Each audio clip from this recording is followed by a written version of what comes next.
hindi ka ba nahihiya sa sarili mo? Ihalin tulad mo si Jerbil Luistro kay Miriam Defensor Santiago. Ay, Diyos ko. Mario Joseph, baka lahat ng mga magagaling ay magsibangon at pagsasapukin kayo isa-isa.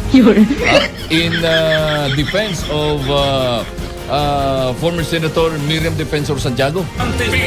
Well, baka naman hindi alam ni Congresswoman na may ganong memes na lumabas sa social media. Eh doon sa gumawa nito, sobra namang pagkasipsip naman yan. Sobra namang pagkasipsip niyan. Sabi ni Ansar, kapal nga mga mukha ng mga yon. Hey! May dalawang hate pipe talaga naman, 4:34 na.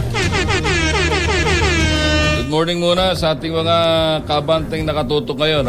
Si Jojo Sibian, Francis Calso, Brian Quitoriano, at iba pa. At yung mga nasa live streaming naman ng Abante Radio, dyan ho si Ansar Ibrahim. Assalamualaikum, Ansar.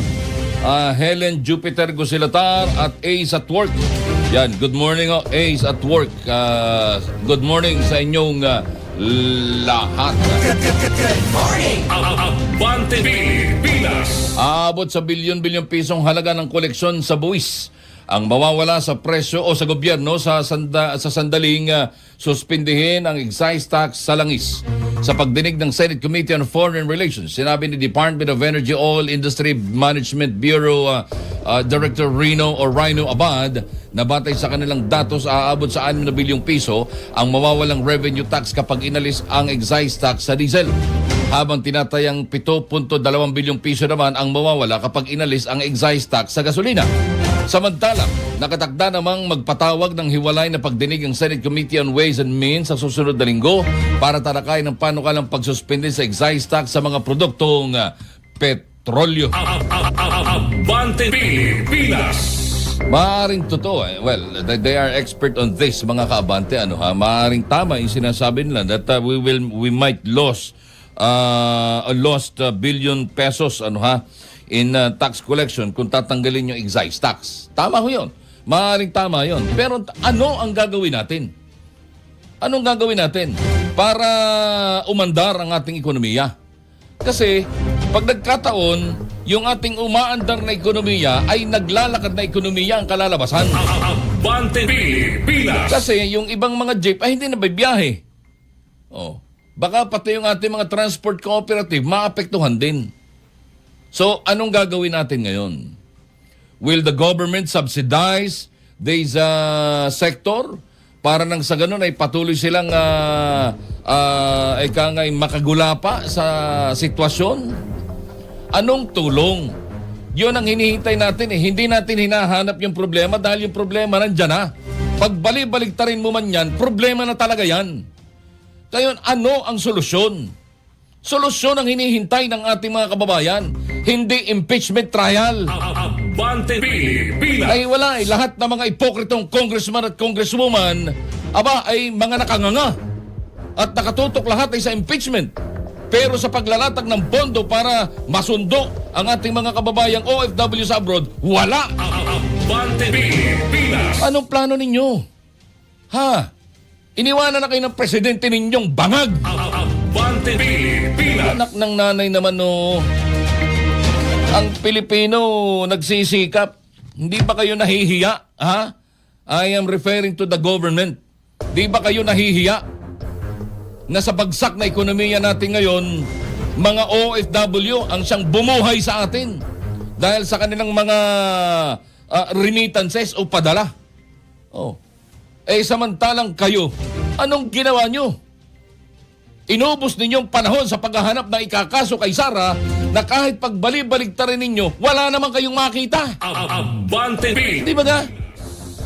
I am not speaking or talking for and in favor of anybody. But this is ang tawag dito, it's a reality na talagang wala tayong ginagawa na inubos natin ang panahon sa pamumulitika. May isa pang gusto pang umepal nung isa, kung sino mang gustong sumipsip doon sa isang congresswoman. Siya daw ang susunod na Miriam Defensor Santiago. Hindi ka ba nahihiya sa sarili mo? Abante Pilipinas. Well, baka naman hindi alam ni Congresswoman na may ganong memes na lumabas sa social media. Doon sa gumawa nito, sobra namang pagkasipsip naman yan. Sobra namang pagkasipsip niyan. At para ikaw ay makinabang, natural. Yung ginawa mo niyan, ipakikita mo ngayon kay Congresswoman. Abante Diba? Pilipinas. Sus, alam na alam ni Fred ang labanan dyan. Diba? Alam na alam din ni Yorme kung anong labanan dyan. Kung gusto mong kumita, gawa ka ng maganda at ipakita mo doon sa kabila. Hindi ba ga? Abante Pilipinas. Kahit hindi totoo, kahiya-hiya. Diyos ko. Ihalin tulad mo si Jerbil Luistro kay Miriam Defensor Santiago. Mariosep, baka lahat ng mga magagaling ay magsibangon at pagsasapukin kayo isa-isa. In defense of former Senator Miriam Defensor Santiago. Or should I say, your former future president. Abante Pilipinas. Hindi nangyari, hindi ba? Sabi ni Anshat, kapal nga mga mukha ng mga yon. Hey! Abante Pilipinas. May dalawang hipit talaga naman, no. Anong ginagawa ninyo? Ayan, problema na yan. Again, problema na yan. Ang tanong, anong solusyon na ikatutuwa ng madlang people? Abante Pilipinas. Dalawang bangkay na tagpuan sa Maguindanao del Sur. Umabante sa balita si Abante reporter June Mendoza. Abante Pilipinas. June? Tuloy pang inaalam ngayon ng mga otoridad ang pagkakakilanlan ng dalawang lalaking natagpuang nakabulagta sa magkakahiwalay na lugar sa probinsya ng Maguindanao del Sur nitong araw ng Linggo. Ayon sa kapulisan, unang natagpuan ng isang bangkay ng lalaki sa bahagi ng Sitio Bacotoy, Barangay Pandag, Bayan ng Pandag, pasado alas 11 ng umaga. Ito umano ay nakasuot ng maong na pantalon, puting t-shirt at itim na jacket. Samantala, natagpuan din ang isang lalaking walang buhay at nakabulagta sa bahagi ng Barangay Dilimbong, bayan ng Saiduna Mustafa, bandang hapon. Pareho may mga tama ng bala sa iba't ibang bahagi ng kanilang katawan ang mga biktima. Lumabas din sa inisyal na ulat na hindi mga residente sa nasabing mga lugar ang dalawa at posibleng biktima ang mga ito ng salvage o summary execution at itinapon lamang sa nasabing mga lugar. June Mendoza, Abante. Abante Pilipinas. Thank you, June Mendoza. Nagatid sa oras na alas 4:41 na ho ng umaga. Oras para gumising na! Kala mo may sponsorship, wala pa nga eh. Sarap pa naman magkape ngayon. Tapos ihigop ka ng kape na, yung kape na ang pampatamis ay hindi naman asukal. Pero makakabuti sa mga may diabetes. Ano bang mga kape yung ganyan? Sarap na. Oo, gustong malaman ng ating nasa mahigit 1 milyong followers kung ano yung mga kape na yan. Pilipinas.